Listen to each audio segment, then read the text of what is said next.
Okay, picture this. Imagine a 1600-year-old metropolis, the absolute beating heart of an entire nation, just being forced to pack up and move.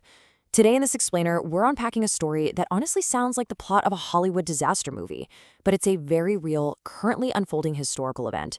We are looking at the dramatic fate of Indonesia's iconic capital, Jakarta. You know, for centuries, this exact location has witnessed the rise of ancient kingdoms, survived fierce Western trade wars, and proudly stood as the birthplace of an independent nation. But right now, it's facing a crisis so incredibly grave that it is literally changing the map of the country. So you've got to ask yourself, why on earth abandon a 1600-year-old capital? It's a totally unprecedented move. The Indonesian government is currently undertaking the colossal task of relocating its administrative capital away from Jakarta to a completely new city called Nusantara, which is located far away on the island of Borneo. But to truly understand the sheer gravity of this modern-day crisis and why this historic relocation is happening in the first place, we can't just look at the present. We really have to understand exactly what is being left behind. And just to put the stakes into perspective before we jump back in time, 30 million.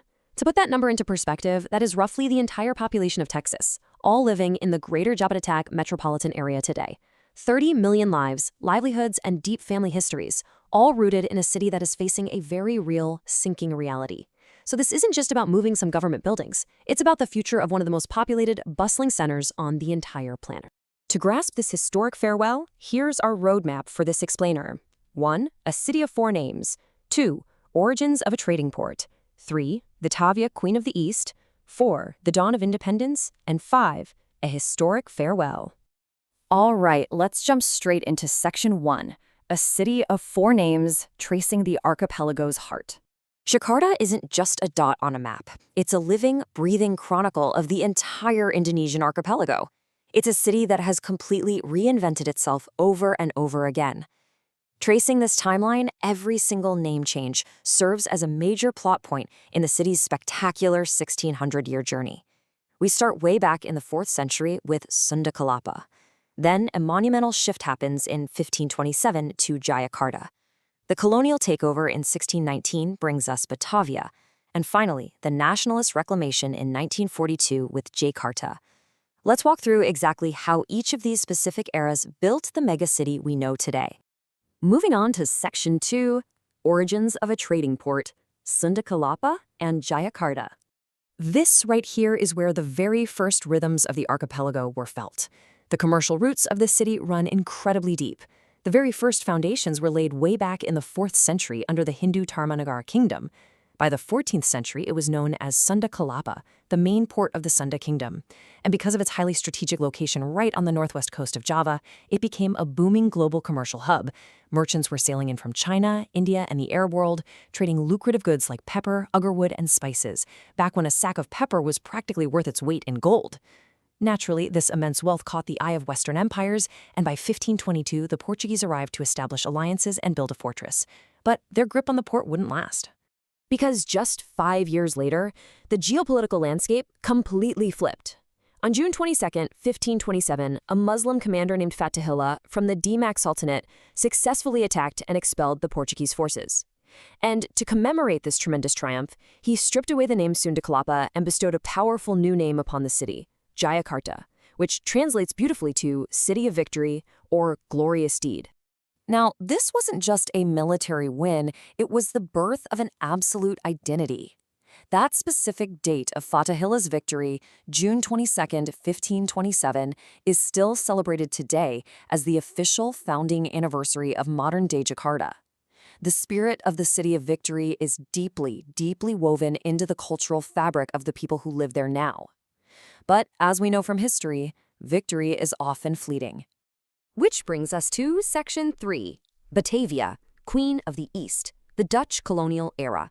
You kind of have to view Batavia through two completely different lenses. On one hand, you've got the glamour.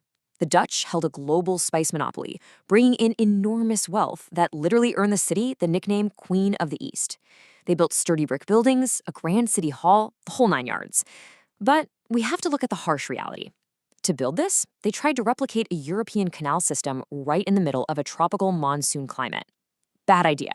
Those picturesque canals quickly became stagnant pools of household waste. It turned the city into a massive disease incubator, leading to terrifyingly deadly outbreaks of malaria and cholera that claimed thousands of lives, both European and local. And how exactly did this European city end up in Java in the first place? Well, in 1619, the Dutch East India Company, or VOC, under the command of Jan Pieter zoon Koon, conquered Jakarta. And they didn't just take it over, they literally razed the old town to the ground to build Batavia from scratch. For over 300 years, this newly built Batavia served as the core administrative and commercial center of the Dutch Empire in Asia.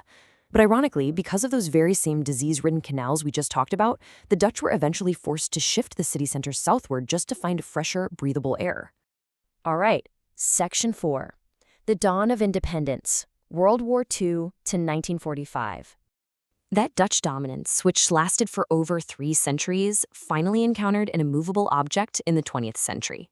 The catalyst for this massive change was the outbreak of World War II. In 1942, the Imperial Japanese Army occupied Indonesia, bringing an abrupt end to Dutch rule. Notice the stark visual shift here. The Japanese strategically worked to erase Western colonial remnants, specifically to gain the support of the local population. They threw out the Dutch name Batavia and reinstated a nationalist name deeply rooted in local identity, Jakarta, which is the old spelling of Jakarta. While the Japanese occupation was brief and brutal, it created a crucial power vacuum. When Japan ultimately surrendered to the Allies, Indonesian nationalists did not hesitate for a second.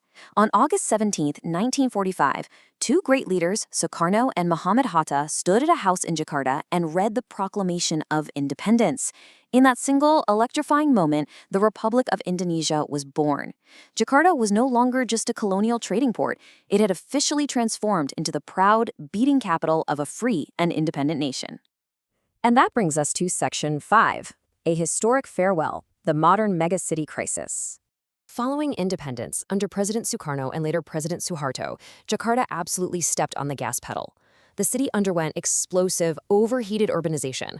They erected colossal symbols of national pride, like the towering national monument, known as Monas, and the incredibly grand Istiqlal Mosque. A brilliant skyline of modern skyscrapers rapidly shot up, transforming Jakarta into one of Southeast Asia's most bustling and dynamic megacities at an absolutely breakneck pace. But this rapid growth, it came with a heavy ecological cost that compounded quickly. Step 1. With explosive population growth came excessive groundwater extraction, literally hollowing out the earth beneath the city. Step 2. Combine that with poor drainage systems left over from older infrastructure. And Step 3. Add in the devastating rising sea levels driven by modern climate change. And these 3 factors combine to give Jakarta this deeply alarming title, the fastest sinking city in the world. The heavy price of centuries of manipulation of the environment, from those Dutch canals all the way to modern groundwater pumping, is finally coming due. And the terrifying reality of that title? Nearly half of Jakarta now lies below sea level. Just take a second to process that. Half of a metropolitan area home to 30 million people is literally sitting below the ocean's surface, relying heavily on seawalls that are constantly being breached and rebuilt. And this connects directly back to that very first question we asked at the start of our explainer. Because of this horrific ecological collapse, coupled with legendary paralyzing traffic congestion, the Indonesian government has been forced into making a historic decision. They are officially relocating the administrative capital to Nusantara on the island of Borneo. It is an unprecedented retreat from a city that has served as the command center for 1,600 years. But before we go thinking of this as some tragic ending, consider this. Jakarta is stepping down as the political capital, yes, but it will absolutely remain the economic and cultural center of Indonesia. The city's history is not going to be forgotten. From the ancient port of Sunda Kelapa to the colonial ambitions of Batavia to the heart of an independent republic, Jakarta has completely fulfilled its historical mission. It's not disappearing, it's just transforming once again, remaining a lasting symbol of the enduring vitality of the Indonesian people through all the changes of time. Which leaves us with this final thought to ponder. When a megacity steps down as a capital, does it just fade away, or does it begin an entirely new chapter? Jakarta has survived empires, it survived wars, and centuries of massive change. As it hands the political baton over to Nusantara, one thing is absolutely certain. The City of Victory still has plenty of history left to write. Thanks so much for joining me on this explainer, and remember, keep questioning the world around you.